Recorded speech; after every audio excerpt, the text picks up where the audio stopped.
সব সময় তো আমার রান্না বান্নাই শেয়ার করি তোমাদের সাথে, আর সেগুলাই তোমরা দেখো। আজকে চলো আমার ছেলের রান্নাঘরে একটু রান্না বান্না করি। তো যাই হোক, সে কিন্তু ছেলে হলেও মেয়েদের খেলনা নিয়ে খেলতে অনেক বেশি পছন্দ করে। তো কি আর করবে, বাসার ভিতরে একা একা থাকে, যার কারণে ওকে অনেক অনেক ধরনের খেলনা কিনে দিছি, আর ওগুলা দিয়ে ওকে খেলাও শিখাইছি। আমিও বাসায় একা, ও বাসায় একা, তো দুজনে মিলে বসে বসে এগুলাই খেলতাম। আমি যেহেতু মেয়ে মানুষ, আমার মাথায় তো এইসব চিন্তা ভাবনায় বেশি আসে, আর এই খেলাগুলো আমরা ছোটবেলায় অনেক খেলেছি, যার কারণে ছেলের সাথেও বসে বসে খেলি আর কি, ছেলেকে মোবাইল টিভি থেকে বিরত রাখার জন্য। তো যাই হোক, আমি শখ করে ছেলের রান্নাঘরে একদিন মিনি কিচেনে রান্না করে দেখেছিলাম আসলে ওরা কিভাবে এত ছোট চুলায় রান্না বান্না করে। তো যাই হোক ভাই, ওদের অনেক বেশি ধৈর্য, আমার এত ধৈর্য নাই। আমি তো একদিন রান্না করতে গিয়ে একদম নাজেহাল অবস্থা। প্রথমত কালি, তার উপর চুলা জ্বালানো অনেক বেশি কষ্টের, বারবার তেল দিয়ে জ্বালানোর পরও কেন নিভে যায় সেটাই বুঝি না। তো আমি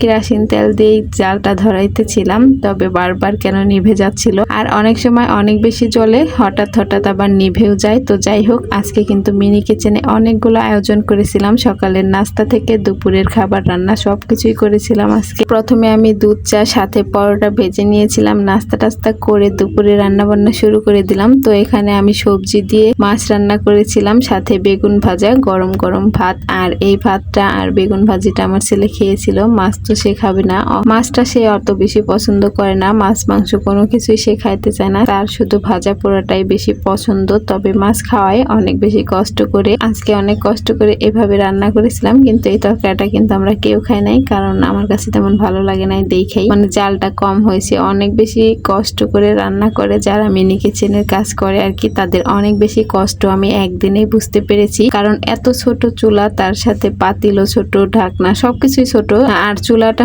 এত আস্তে আস্তে জ্বলে ভাই, রান্না করতে এত বেশি সময় লাগে, যা ধৈর্য আমার কোলায় নাই। অনেকের অনেক বেশি ধৈর্য, যার কারণে মিনি কিচেনে কাজ করতে পারো, আর যারা মিনি কিচেনে কাজ করো ভাই, তোমাদের অনেক বেশি ধৈর্য। আমার এত বেশি ধৈর্য নাই, যার কারণে আমি এটা কখনোই করতে পারবো না। আমি জাস্ট একদিন রান্না বান্না করে দেখেছিলাম আসলে ব্যাপারটা কেমন। তবে দেখতে কিন্তু অনেক বেশি ভালো লাগে, করতেও ভালো লাগে, তবে অনেক বেশি সময় আর ধৈর্যের ব্যাপার। আর যদি রান্নাটা একটু তাড়াতাড়ি হতো তাহলে অনেক বেশি ভালো হতো, যেহেতু এটা আস্তে আস্তে জ্বলে, যার কারণে অনেক বেশি সময় লাগে। অনেকে তো আবার মোমবাতি দিয়েও রান্না করে, কেউ কেউ স্পিরিট দিয়ে রান্না করে, কেউ কেরোসিন তেল, কেউ সয়াবিন তেল, কেউ আবার সরিষার তেলও ব্যবহার করে। তো যাই হোক, আমার আজকের ভিডিওটা তোমাদের কাছে কেমন লাগলো সবাই একটু কমেন্ট করে জানিয়ে দিবা। আর যারা যারা এই পর্যন্ত আমার ভিডিওটা দেখেছো, তোমাদেরকে অসংখ্য অসংখ্য ধন্যবাদ। দেখা হয়ে যাবে নেক্সট কোনো ভিডিওতে। সে পর্যন্ত সবাই অনেক অনেক ভালো থাকো, সুস্থ থাকো। আল্লাহ হাফিজ, আসসালামু আলাইকুম।